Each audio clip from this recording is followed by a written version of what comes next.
राधे राधे।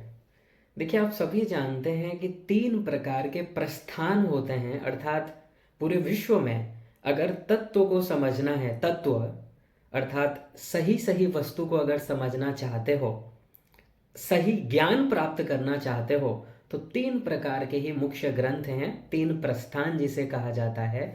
श्रुति प्रस्थान, स्मृति प्रस्थान, न्याय प्रस्थान। तो इसमें सर्वश्रेष्ठ क्या है? वेद। और वेदों को श्रुति कहा जाता है। कई लोगों के मन में प्रश्न आता है कि वेद को श्रुति क्यों कहते थे? पहले पहले वेद को श्रुति कहा जाता था, क्यों?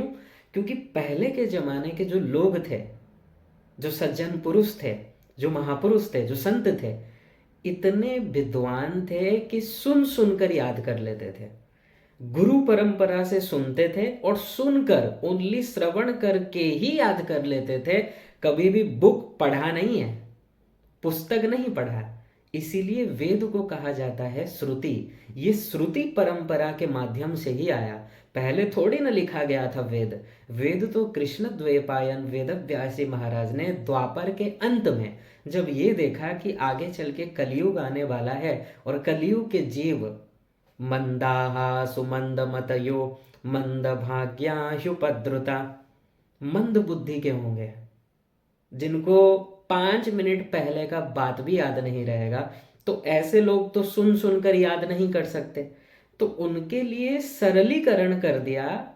एक वेद थे पहले, जो ज्ञान सुन सुनकर ही प्राप्त हो जाता था। हमारे लिए, कलयुग के जीवों के लिए, उन्होंने वेद व्यास जी महाराज ने उसको सरल किया और 4 भाग कर दिए: ऋग्वेद, यजुर्वेद, सामवेद, अथर्ववेद, और पुस्तक के माध्यम से प्रदान किया। क्योंकि कलयुग के जीव इतने इंटेलिजेंट नहीं है, इतना उनमें नॉलेज नहीं है, इतना मेमोरी पावर नहीं है कि वो सुन सुन के याद कर लेंगे।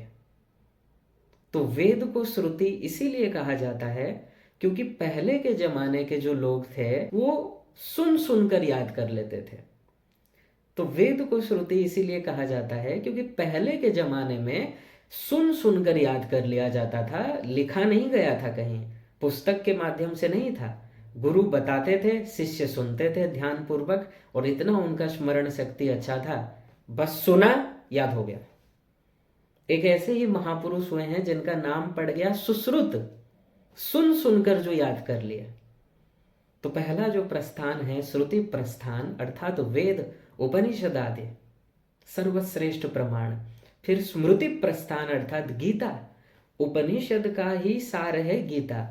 और तीसरा आया न्याय प्रस्थान, जिसमें ब्रह्मसूत्र बताया गया है, जिसे वेदांत कहते हैं, जिसे शारीरिक भाष्य कहते हैं। तो कहने का तात्पर्य, ये तीनों प्रस्थान प्रमुख हैं। यही तीन में बताया गया है कि मनुष्य जीवन मिला क्यों है, मनुष्य जीवन क्या है, जीवात्मा क्या है, संसार क्या है, ब्रह्म क्या है, और मनुष्य का उद्देश्य क्या है।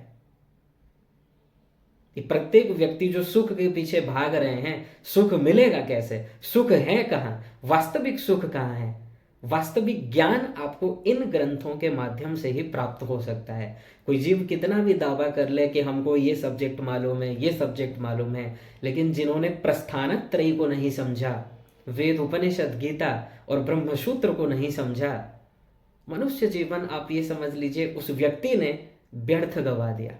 क्योंकि जो समझना था, जो सीखना था, जिसके लिए ये जीवन मिला था, उसने उसको प्राप्त नहीं किया। तो जो श्रुति प्रस्थान है, जो वेद है, वेद को ही श्रुति प्रस्थान कहा जाता है। और श्रुति इसे इसीलिए कहा जाता है क्योंकि पहले लोग सुनकर याद कर लेते थे, इतना अच्छा मेमोरी पावर था। लेकिन कलयुग के जीवों के लिए वेदव्यासी महाराज ने ही सरलीकरण किया कि लोग अच्छे से समझ सकें, इसलिए वेद के विभाग भी किए, विभाजन किए और रचना भी किया। लेकिन फिर भी लोग इंटरेस्ट नहीं लेते हैं। कितना बड़ा दुर्भाग्य है, देखिए। मतलब इतना सब कुछ परोस दिया गया है जीवों को, सब कुछ प्राप्त है आजकल इंटरनेट के ज़माने में, लेकिन फिर भी किसी को ज्ञान लेने की इच्छा नहीं है, फिर भी किसी को अपने कल्याण की चाहत नहीं है। वही संसार में अंधे की तरह रेस लगा रहे हैं, अंधों की तरह, अंधे नैव नियमाना यथांधाः। ठीक है, तो वेद को ही श्रुति कहा जाता है। क्यों कहा जाता है ये आपने समझा। और इन तीन प्रस्थान बहुत इंपॉर्टेंट है।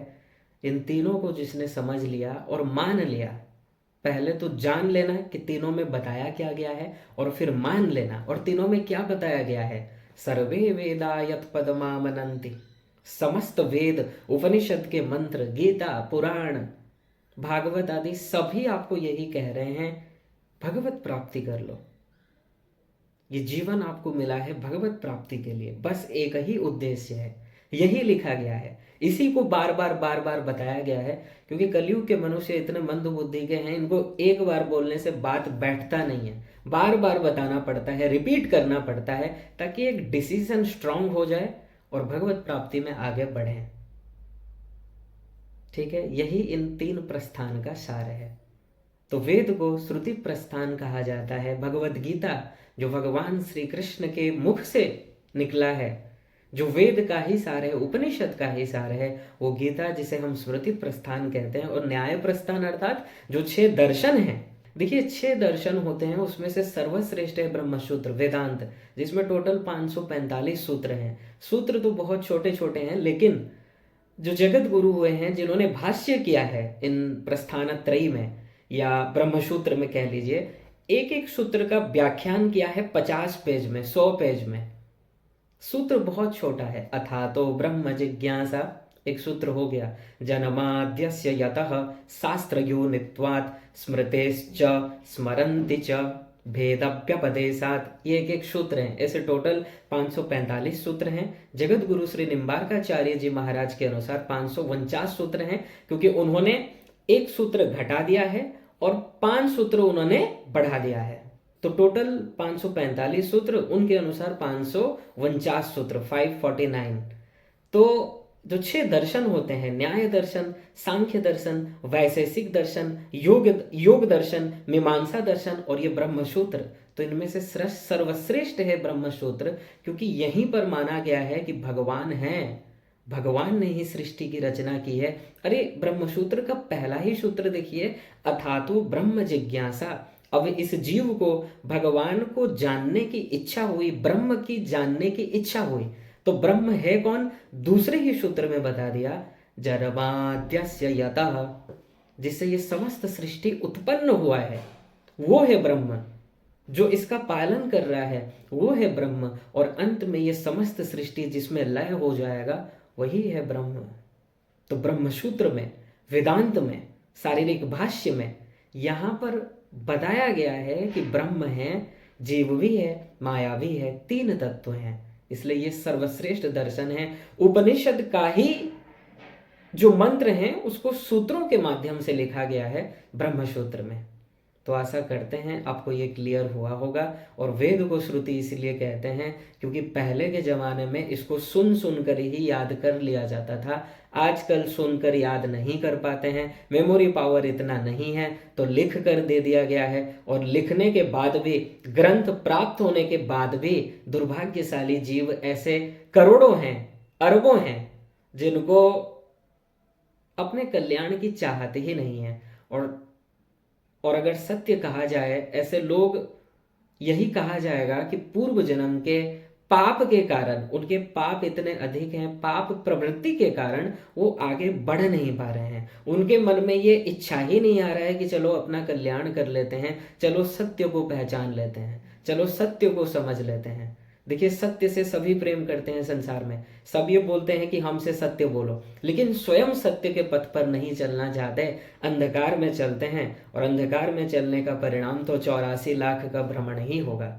इसलिए जो अपना कल्याण चाहते हो, संतों के शरणागत होकर, महापुरुष के शरणागत होकर जल्द से जल्द उस परम तत्व का ज्ञान प्राप्त कर लो। वो है कौन और उसको कैसे प्राप्त करना है ये भी समझ लो, और फिर उसमें आगे बढ़ जाओ, क्योंकि पता नहीं मनुष्य शरीर कब छिन जाएगा, बहुत दुर्लभ है, क्षणभंगुर है। इसलिए इसमें किसी भी प्रकार का लापरवाही नहीं करना चाहिए।